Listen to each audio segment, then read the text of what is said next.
हे बा हे आमचे मित्र राज खन्ना साहेब नंतर अभिजित इंदोरे तर हे मंचवरून आलेले आहेत सगळ्यात महत्त्वाचं. आणि एक्सपोर्ट जो होतो आहे केळी हा आज 24.5 रुपयानं होतो आहे. हे माननीय श्री पवार सुनील सर यांची केळी एक्सपोर्ट होत आहे आणि तिला 24.5 रुपये रेट हा मिळत आहे.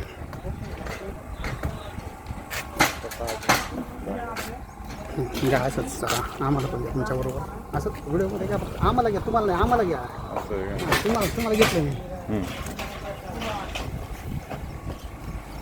तर या ठिकाणी आपण जे काम केलं आहे एक्सपोर्टसाठीचं तर मी डंबरी संदीप डंबरी ॲग्रिकल्चर कन्सल्टन्सी मार्फत या ठिकाणं स्टार्ट टू एंड म्हणजे प्लांटेशन ते हार्वेस्टिंगपर्यंत पूर्ण या ठिकाणं गायडन्स केलेलं आहे. तर यामध्ये न्यूट्रिशन मॅनेजमेंट नंतर पेस्टिसाईड आणि इतर काही जे काही कामं असतात बागेमध्ये थिनिंगचे वगैरे तर ती या ठिकाणी झालेली आहेत. आणि त्यानंतरनं आज ती जी एक्सपोर्ट होत आहे तर ती 24.50 रुपये पर के जी हा रेट या ठिकाणी मिळालेला आहे.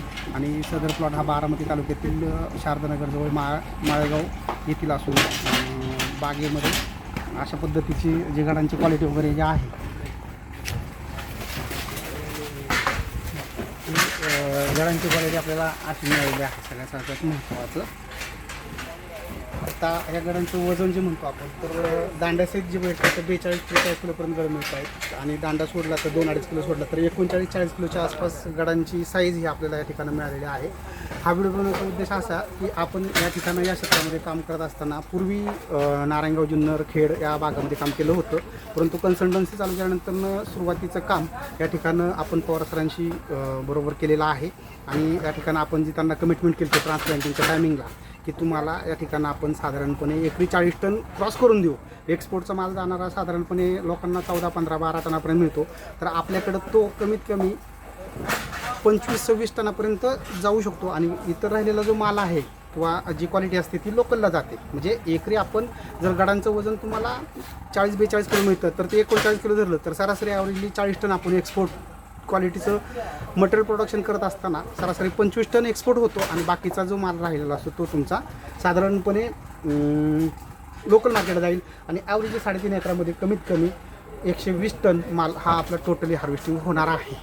म्हणजे हे सांगण्याचा उद्देश म्हणजे की बाबा तुम्हाला जर न्यूट्रिशन मॅनेजमेंट केलं तुम्ही बाकीच्या गोष्टी जर केल्या ड्रिंचिंग वगैरे व्यवस्थित झाले. आपण सेकंड डे या ठिकाणी आपण ड्रिंचिंग घेतलेलं आहे. पोगाभरणी जी 60-65 दिवसानंतर करतात आपण सेकंड डे प्लांटेशन केल्यानंतर सेकंड डे सुद्धा तुम्ही ड्रिंचिंग करू शकता म्हणजे पोगाभरणी करू शकता. आणि तिथून पुढं आपण न्यूट्रिशनमध्ये एकदम सिम्पल न्यूट्रिशन मॅनेजमेंट ठेवलं होतं. हायली कॉस्ट हे आपण फर्टिलायझरमध्ये मॅनेजमेंट घेतलेलं नाही आहे. सगळ्यात महत्त्वाचं जेवढं तुमचं कॉस्ट कटिंग करता येईल म्हणजे यील्डसाठीचं ते तुम्हाला फायदेशीर राहणार आहे. आणि अशा पद्धतीनं या ठिकाणचा तुम्हाला हा व्हिडिओ बनवण्याचा उद्देश म्हणजे सगळ्यात महत्त्वाचं ही जी क्वालिटी मिळालेली आहे ही क्वालिटी काढण्यासाठी आता हा गाडीचं वजन केलं तर तुम्हाला 40+ मिळतं आहे. आणि ही मॅच्युरिटी नाही आहे. ही मॅच्युरिटी तुम्हाला 5-6 दिवसानंतर मिळेल. सगळ्यात महत्त्वाचं फाण्या जर मोडल्या तुम्हाला 1, 2, 3, 4, 5 दुरे 10 म्हणजे 10 ते 12 फाण्या या गाड्यांमध्ये या ठिकाणी मिळत आहेत. सगळ्यात महत्त्वाचं. आणि बॅक साईडला पाहिलं तुम्ही तर पहा तुम्हाला जो एक्झिबिशनमध्ये जी क्वालिटी दिसते किंवा दाखवली जाते सगळ्यात महत्त्वाचं त्या टाईप या ठिकाणी आपण प्रोडक्शन केलेलं आहे. सगळ्यात महत्त्वाचं म्हणजे हे सगळ्यात महत्त्वाचं जर इथं फिंगर जर मोजला कमीत कमी हा 27-28 या ठिकाणं एका फणीमध्ये केळीची संख्या मिळते. आणि आहे 24, 22, 18 यामध्ये रेंजमध्ये सरासरी या गडामध्ये प्रत्येक फणीमध्ये केळीची संख्या मिळते. हेच या व्हिडिओमधून सांगण्याचा उद्देश आहे. आणि नंबर वगैरे तुम्हाला डिस्क्रिप्शनमध्ये दिलाच जाईल. धन्यवाद शेतकरी मित्रांनो केळी बागायतदारांनो.